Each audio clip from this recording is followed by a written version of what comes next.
अगर तुम्हारा मन बिना वजह भारी रहता है, अगर नकारात्मक सोच बार बार लौट आती है, अगर तुम चाहते हो कि अच्छे विचार आए लेकिन मन मानता नहीं, तो समस्या बाहर नहीं है, समस्या मन की दिशा में है।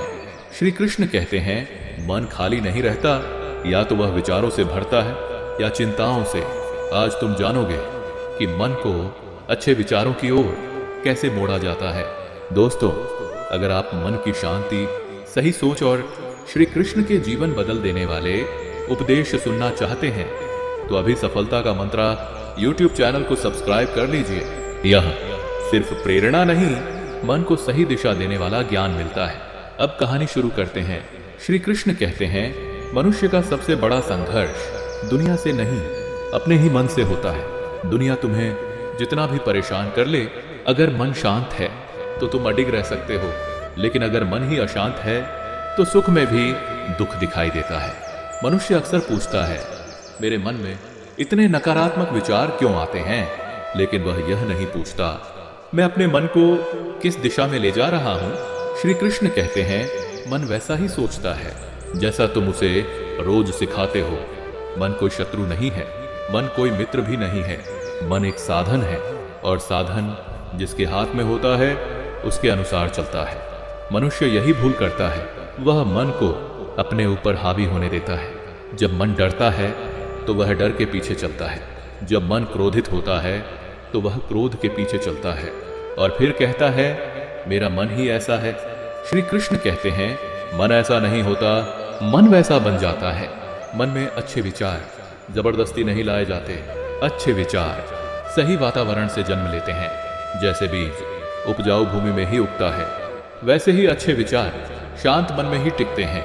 अगर मन हर समय शिकायत में डूबा रहे तो वहां अच्छे विचार टिक नहीं सकते। अगर मन तुलना में उलझा रहे तो वहां संतोष नहीं पनप सकता। श्री कृष्ण कहते हैं मन की पहली शुद्धि शिकायत छोड़ने से शुरू होती है। मनुष्य दिन भर कितनी बार शिकायत करता है, उसे खुद भी याद नहीं रहता। कभी परिस्थितियों से, कभी लोगों से, कभी खुद से, और हर शिकायत मन में नकारात्मकता का एक बीज बो देती है। जब ये बीज इकट्ठे हो जाते हैं तो मन भारी हो जाता है। श्री कृष्ण कहते हैं मन को हल्का करने के लिए सबसे पहले अनावश्यक विचारों को छोड़ना पड़ता है। मनुष्य सोचता है कि अच्छे विचार लाने के लिए कुछ जोड़ना होगा, लेकिन असल में सबसे पहले बहुत कुछ हटाना पड़ता है। जैसे कमरे को सजाने से पहले कूड़ा बाहर फेंका जाता है, वैसे ही मन में अच्छे विचार लाने से पहले नकारात्मक आदतें हटानी पड़ती हैं। श्री कृष्ण कहते हैं जो विचार तुम्हें कमजोर बनाते हैं वे तुम्हारे नहीं हैं। डर, ईर्ष्या, घृणा, हीनता, ये सब मन के स्वाभाविक गुण नहीं हैं।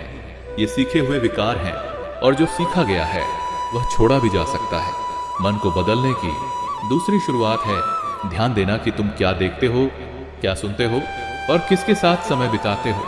मनुष्य यह नहीं समझता कि उसकी सोच बाहर से बनती है।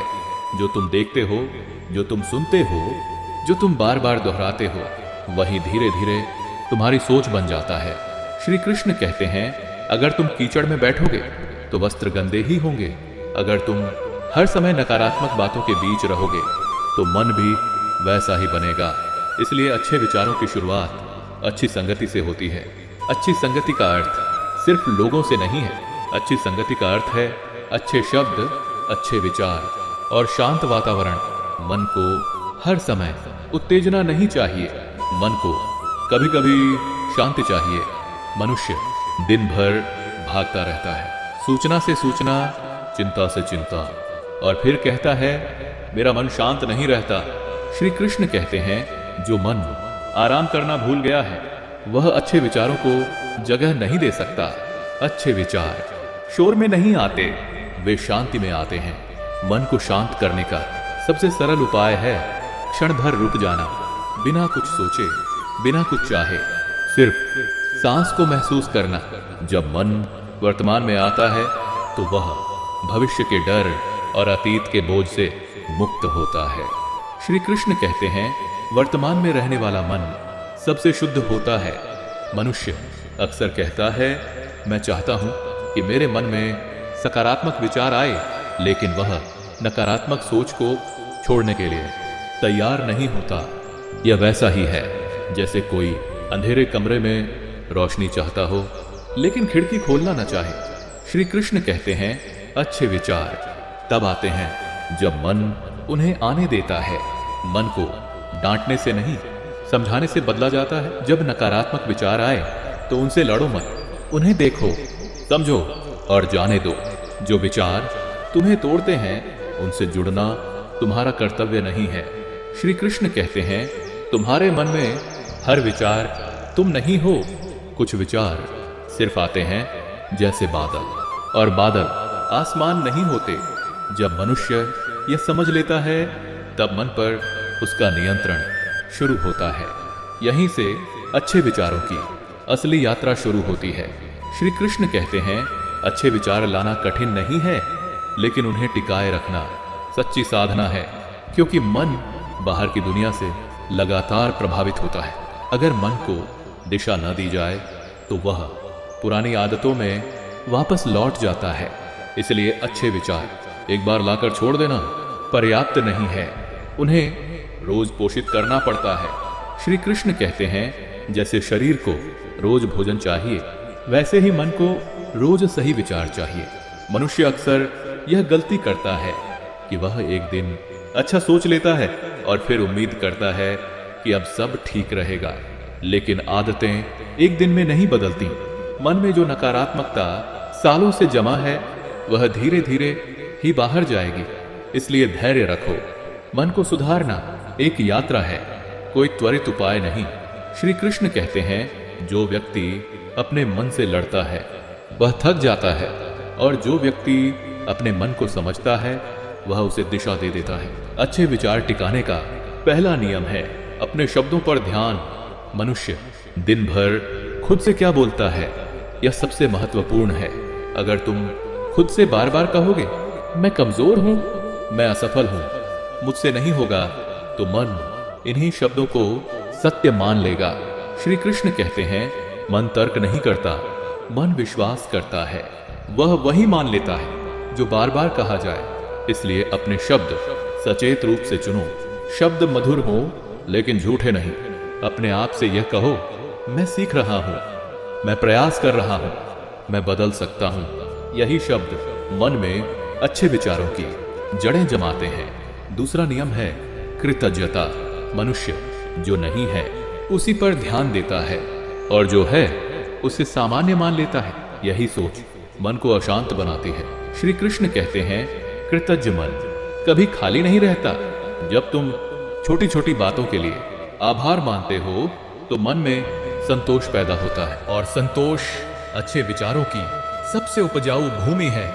हर दिन कम से कम एक क्षण यह सोचो आज ऐसा क्या है जिसके लिए मैं आभारी हो सकता हूं। यह अभ्यास धीरे धीरे मन की दिशा बदल देता है। तीसरा नियम है नियंत्रण। नियंत्रण दूसरों पर नहीं, अपने ऊपर। हर बात सुनना जरूरी नहीं, हर बहस में पड़ना जरूरी नहीं, हर विचार को महत्व देना जरूरी नहीं। श्री कृष्ण कहते हैं जिस मनुष्य को ना कहना आ गया उसने आधी शांति पा ली। मन को हर समय उत्तेजित रखना अच्छे विचारों को दूर भगा देता है। कभी कभी शांत रहना, चुप रहना, अलग रहना बहुत आवश्यक होता है। चौथा नियम है सेवा और करुणा। मनुष्य जब सिर्फ अपने बारे में सोचता है तो मन संकुचित हो जाता है, लेकिन जब वह दूसरों के लिए कुछ करता है तो मन विस्तृत हो जाता है। श्री कृष्ण कहते हैं सेवा मन को स्वार्थ से मुक्त करती है, और जहां स्वार्थ कम होता है वहां अच्छे विचार अपने आप आते हैं। सेवा का अर्थ बड़ा काम नहीं होता। एक अच्छा शब्द, एक सच्ची मदद, एक करुणा भरी दृष्टि, यही काफी है। पांचवा और सबसे महत्वपूर्ण नियम है स्वीकृति। मनुष्य जो बदल नहीं सकता उसे लड़ता रहता है, और जो स्वीकार नहीं करता वही सबसे ज्यादा दुखी रहता है। श्री कृष्ण कहते हैं स्वीकृति हार नहीं है, स्वीकृति शांति की शुरुआत है। जो हो चुका है उसे स्वीकार करो, जो नहीं बदला जा सकता उसे छोड़ो, और जो बदला जा सकता है उस पर कर्म करो। जब मनुष्य इस संतुलन को समझ लेता है, तब उसका मन हल्का हो जाता है और हल्का मन अच्छे विचारों को आसानी से धारण करता है। अंत में सबसे बड़ा सत्य यही है, मन को पूरी तरह सकारात्मक बनाना संभव नहीं है, लेकिन मन को संतुलित बनाना पूरी तरह संभव है। श्री कृष्ण कहते हैं, जहां संतुलन है वहीं शांति है, और जहां शांति है वहीं अच्छे विचार स्वाभाविक रूप से जन्म लेते हैं। मन को जीतना नहीं है, मन को साथ लेकर चलना है। जब तुम मन को समझ लोगे तो मन तुम्हारा शत्रु नहीं, तुम्हारा सबसे बड़ा सहायक बन जाएगा। दोस्तों, अगर यह स्पिरिचुअल कहानी आपके मन को थोड़ा शांत कर पाई हो, अगर आपको यह समझ मिली हो कि अच्छे विचार कैसे लाए और टिकाए जाते हैं, तो वीडियो को लाइक जरूर करें। नीचे कमेंट में जय श्री कृष्ण अवश्य लिखें, और अगर आपने अभी तक हमारे YouTube चैनल सफलता का मंत्रा को सब्सक्राइब नहीं किया है तो अभी सब्सक्राइब करें और बेल आइकॉन दबाएं, क्योंकि यहाँ सिर्फ प्रेरणा नहीं, मन, जीवन और आत्मा को सही दिशा देने वाला ज्ञान मिलता है। श्री कृष्ण कहते हैं, शांत मन ही सच्ची सफलता का द्वार है। जय